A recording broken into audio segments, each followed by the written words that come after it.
Okay, thank you. There's some bullet point notes that have gone around because I've only got a very short time to talk.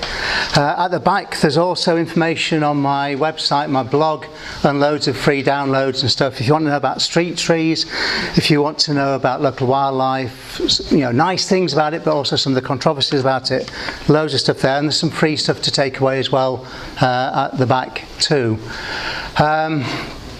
I'm going to talk about trees, but we could talk about lots and lots of other things, and already my colleague Lynn and Liz and others have kind of set the scene. So I'm going to talk very briefly about this idea of why trees and who needs them. It's not just the obvious ones. It's species that never see a tree, people that never notice a tree. They all need trees. Trees are part of the global system.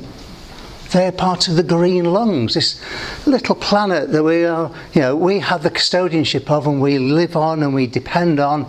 And we need to think, something like Sheffield, where have we come from? This is environmental quality in Sheffield. This is what we did in the past. This is about 1900, almost where we are today. And the sad fact is, we are cooking on gas. Now we are getting hotter. Some of it is anthropogenic, some of it is natural. And actually, you don't just need the hot air. And we have plenty of that here. Being a university, we are good in terms of hot air. But you don't need carbon necessarily. You've got other things that will also cause climate change and the rest of it. Why are trees important? Well, they have fantastic visual impact, sense of place, history, heritage. They're pollution filters. They actually remove the nasty things from the environment. They remove noise, they moderate light, they take out the muck in an urban environment. They're the green lungs. They push oxygen out, they take carbon dioxide in. They help to mitigate climate. They drop summertime peak. I did a little bit on my blog the other week when we were roasting about, add another 6 or 7 degrees. They mitigate flood risk. They provide these ecosystem services that Lynn was talking about, very pertinent to us in Sheffield. They give us summertime humidity as well. They actually help to balance the environment on which we all depend. And wintertime shelter. We forget, these are the things that actually help to take the force out of the gales and the winds, etc., etc. These actually moderate our environment. They support biodiversity and ecology, and they produce urban green corridors through which a whole diversity of species can move. And that means a huge amount to loads and loads of people.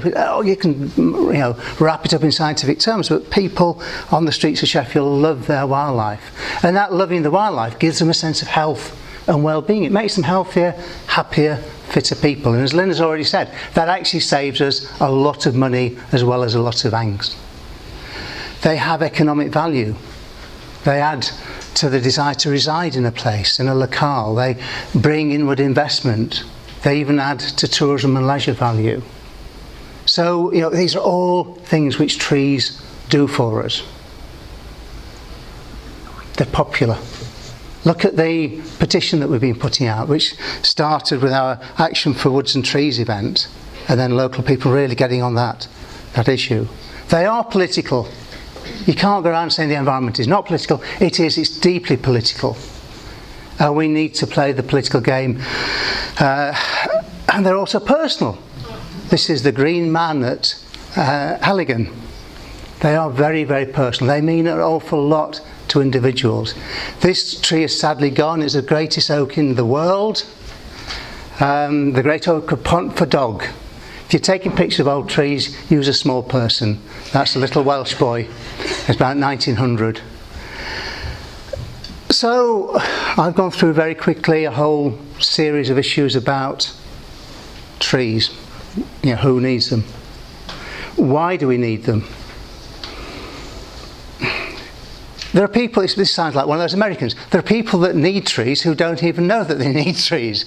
We all depend on them. And yet, we fudge the issues. In the last 3 years, we've had more threats to trees and woods in Sheffield than the previous 30. And I've been around a long time. I actually ran the city's ecology service many, many years ago. So I've been involved in these things. And it's not being anti-development, it's actually being realistic about how we can work together. And when I worked for the City Council, we reckoned probably of the difficult issues, 95% of them were things that we could resolve. There were 5% which were very, very difficult, but 95%, given a positive approach, you could actually resolve a lot of the issues. But at the moment, we are facing huge threats. Go on my blog, go onto the Wildlife Trust stuff about Smithy Wood. Oh, it's all right, we can replant it, it doesn't matter. You can give them a few more. There was a wonderful heritage tree in Deepcar, about 450 years old. We haven't got many oak trees at that age in Sheffield. But it's okay, we can fell it and we can replant it.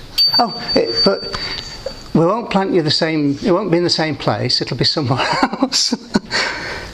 And you get a little tree. The late Oliver Rackham said 10,000 100-year-old oak trees was not equivalent of one veteran oak, like that great oak of Pontfordog. Can you imagine anywhere else in the world that would allow the oldest oak tree that is on the planet to fall over? Because we couldn't afford £3,500 to prop it up. It would still have, it would have lasted, gradually falling apart, maybe for 200, 300, 400 years. You often see ancient prints of trees. I collect all sorts of artwork and stuff. You get to see great old trees in an old picture, and they look just about the same as they do today. And people went there in the past and say, oh, it's 800 years old. And they go there today and they say, it's 800 years old. These things are perpetually that old. They gradually fall apart. That's what old trees do. They're living, diverse things. They're also, the kid with the tree is worth bearing in mind that one of the issues I get very passionate about is nature and people. And we've already heard that people are part of nature, what I call eco-cultural. That tree is not just a natural phenomenon. It has been managed, it's been used, it's been part of the history of people in its neighbourhood, in its environment, since the early medieval period. It's a tree under which the English army sheltered and celebrated and met after they defeated the Welsh. It's where the Welsh met before the English defeated them, back in about 1400. These trees are eco-cultural, they are history, they're heritage, they are irreplaceable. But we don't need them, do we? Thank you.